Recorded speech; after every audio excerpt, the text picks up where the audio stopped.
Greetings people, it's Jared here, Wolfgang1, back to do another Transformers review. It's been a couple of weeks, I know that, but I'm back on it, I'm back with it, and today I've got a review for something that is just as much of a travesty as anything else I've put out in the last sort of 36, 40 weeks, whatever. This is a re-review, something I've not done or touched since about 2008 or something like that, and it's quite interesting to go back and take a look at it.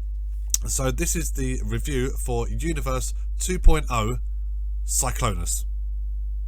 Right, okay, so here's Cyclonus in his all mode. I've had this figure since about 2008, 2009, and the reason I've still got this, despite the fact since then I've purchased the Kingdom version and everything like that, this figure holds a very, very, very special place in my heart, because this right here, believe it or not, ladies and gentlemen, is the first Transformer I bought as part of my adult collecting that wasn't a G1 figure. So I picked this up when I was living in Guildford in about 2008, and I was very, very unsure about picking it up because it wasn't G1, blah blah blah. But I remember seeing the pictures for it and everything like that, and I just thought to myself that is possibly the coolest thing I've ever seen. The test footage for the test photo for the robot mode, I thought that's one of the coolest things I've ever seen. And I picked this up in a toy shop in Guildford for £7.99. And this was the figure that I actually did my 100 subs review special on. So we're going all the way back there, ladies and gentlemen. We're going back many, many years. And yeah, I've still got it. It's still in exactly the same condition it was when I got it. And yeah, despite the fact, as I said, only the Kingdom version, I thought about swapping this out. But I thought to myself, I can't really bear to let this one go, even though the Kingdom Cyclonus is really, really good. I really like it. I can't really bear to let this one go. Looking back on it, this has got a few faults with it, but I'll come on to that in just a moment. Let me show you some of the things that Cyclonus came with. So Cyclonus would have come with an instruction booklet. There we are. It would have come with one instruction booklet,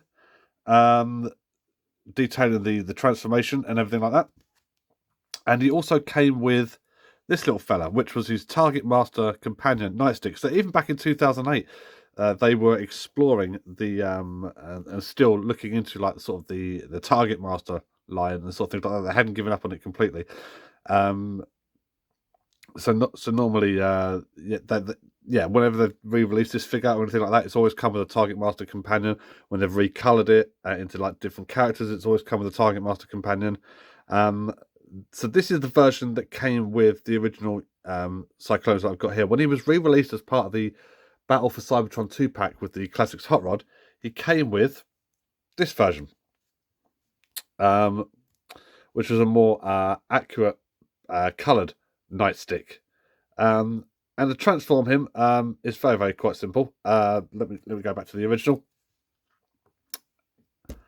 There we are. Get that in focus. He's got articulation in the shoulders. He's got articulation.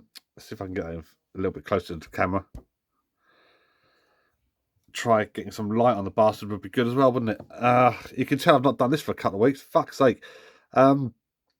Yeah, so he's got articulation at the elbow just there. He's got articulation in the shoulder, so his arms go around a full 360, and his legs are separate, hinged, and his leg goes up like that, and he's got a little bit of an ankle movement as well, and the barrel moves. So in order to transform him, we would basically move in his ankles, so move him all the way around like that, and then bring the legs up, and then bring them up on a double hinge waist section just like that, fold them right back to the head, bring the barrel and extend that around to the other side, and then basically you can leave the arms as they are, or you can bring the arms forward like this. I guess that part of the transformation is dependent on the preference of the owner. And that's him in his gun mode. Quite a convincing gun mode. And I discovered that this gun mode works really, really well for Generation 1 Target Masters in general, because attack modes are generally shit. And as case in point, despite the fact that this was a new version of Cyclonus, you put him in the top like that, and that attack mode looks like shit. Now, you might not be able to see too well any discernible detail there, so that's why I prefer to use the repainted Cyclonus. Stick him in the top there, and there we are. That is a shit looking attack mode, ladies and gentlemen. Attack modes, by their definition, are always shit looking.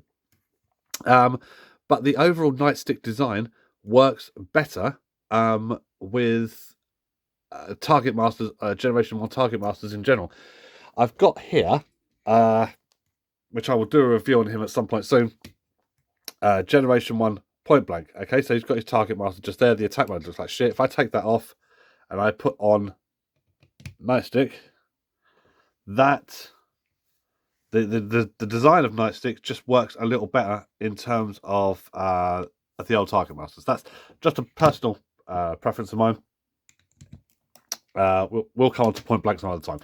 So this is Cyclonus, and let's get rid of that shit. Let's talk about the main robot. Mostly, for the most part, a successful alt mode. This one seems to be popping apart a little bit. It looks like he's Jesus Christ, this is all falling apart. There we are.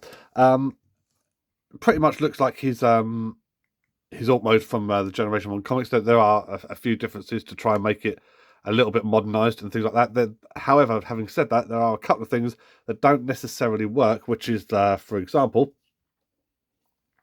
just across here, which is obviously where his head is, you've got like these strange gaps just here from like sort of the nose cone covering and sort of things like that. They're trying to make it look like it all lines up properly when evidently it doesn't.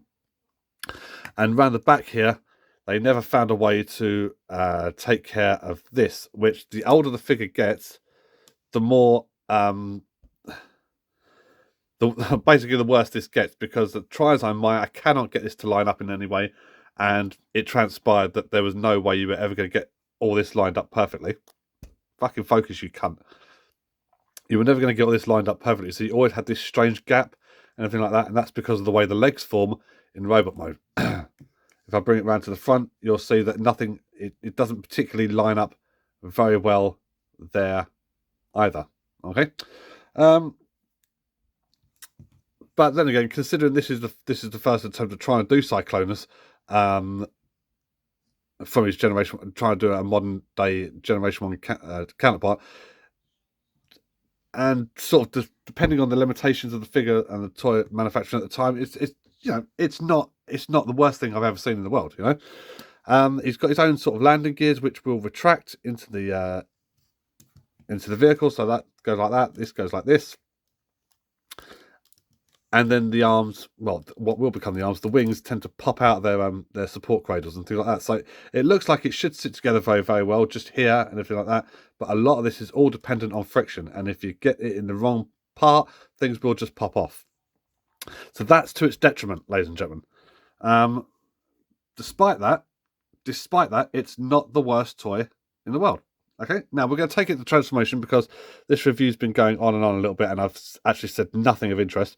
So yeah, I really, despite its age, despite the fact that it's laden with problems that actually I probably picked up on the time but didn't really acknowledge in the way I was supposed to, despite that, I still think this is a fantastic toy. This is a fantastic attempt to do something original, whilst really, really taking so many design cues and features and trying to make it look like something older than it actually was. So to transform this guy, he's got a much better transformation actually than the original Cyclonus does. We're going to start by popping off from their friction points the wings, just like that. Pop that one out, pop that one out, and then bring these out to the sides, just like that. Okay, then we're going to separate these wings just here, and then we're going to extend this section just like that. Okay, so do that on both sides. Detach the wing, extend the rear of the wing like that. There we are. Then these back sections here, you're going to flip them up, and on the bottom as well, separate it, and then bring the whole assembly in two halves down together like that, click it into place, like that, and that forms the leg. Split this section apart just like this, and that will form the foot. So you do the same on the other side. One like that, one like that. Lock it into place. Foot. There we are. Okay, so that's basically Cyclonus' legs done. Now I'm just going to bring this in a little bit, just so we can see the next part of the transformation. Because this part here, ladies and gentlemen, is fucking awesome, okay? You want to lift up this entire nose cone assembly. Like this. Okay? You want to push this nose cone needle in, so it collapses all the way into the front. Like that. And then, this is great, I love this.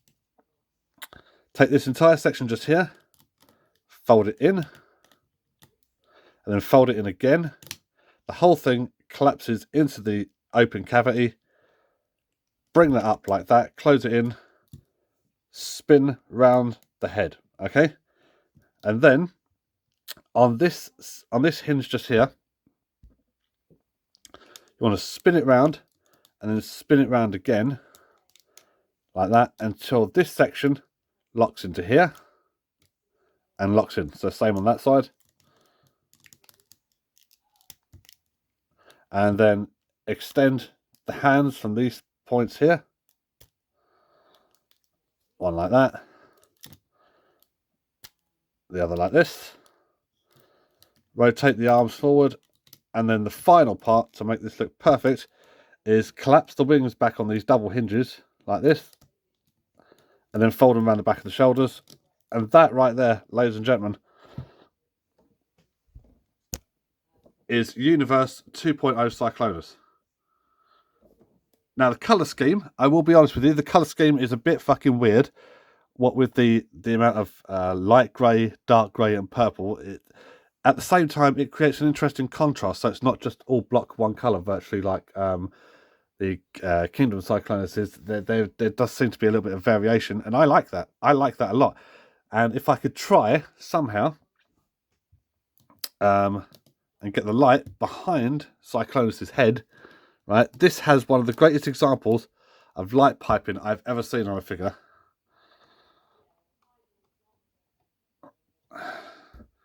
That right there, ladies and gentlemen, looks absolutely amazing. Just, I'm going to zoom in on that.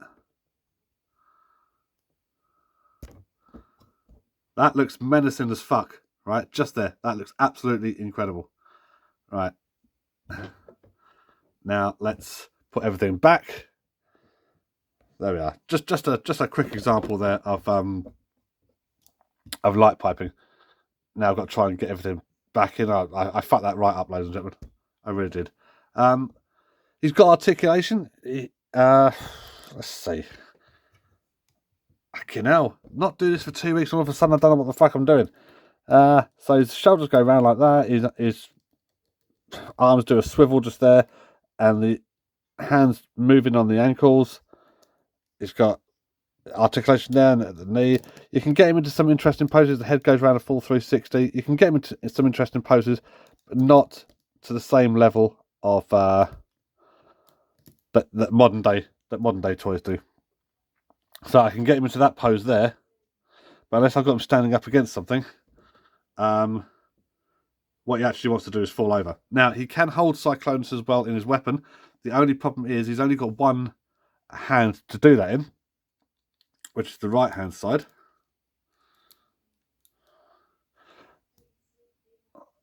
And there we are. Now, if you still own one of these, fair play to you, because he was a fantastic attempt to do a reimagining of Generation 1 back in like the sort of the late 2000s. And you know, the sort of Universe and Universe 2.0 before it went on to become classics and then Generations and whatever. So this was the beginning of the Chug line, the Generations line. And to this day, however many years later, 15 years later, this figure, whatever the case is, 13 years, 15 years later, this figure still absolutely holds up for what it is. It's a decent deluxe size figure. As I said, I had the opportunity to maybe get rid of this when I upgraded to the Kingdom version, but I couldn't bear to let this figure go. That is how highly I think of it. So if you haven't got one of these and you always wanted to think about getting one, I'm not sure what they're like on the secondary market, but by all means, go and check it out. Maybe see if you can get one loose, or maybe if you can get one carded and unopened, boxed and complete. But he's definitely worth checking out. Still a figure that holds up so well after all this time. And yeah, maybe it'd be interesting to review this again in another 15 years or whatever to see like that, see if my opinions on it still hold as highly as they do now. This was, as I said, the first Transformer that I got in my collection that was outside the very, very particular remit of Generation 1. And I have absolutely no regrets at all. So yeah, ladies and gentlemen, thank you very much for watching this review, such as it was. It was a bit of a travesty, but then again, most of my reviews follow that as a general rule. This is Gerard Gavin Barry, also known as Wolfgang One, saying I'll be back next week with a review for Generation 1 Point Blank. Until we see each other again, thank you very much for watching this. Leave a comment, rate, comment, subscribe, do all that shit that I always forget to tell you to do, because I'd like to see this channel grow, but it's at the same time clearly not a priority for me. So yeah, hope you enjoyed it. See you soon. Take care. And when tomorrow comes, I feel you laying by me, like you ain't got nowhere else to go.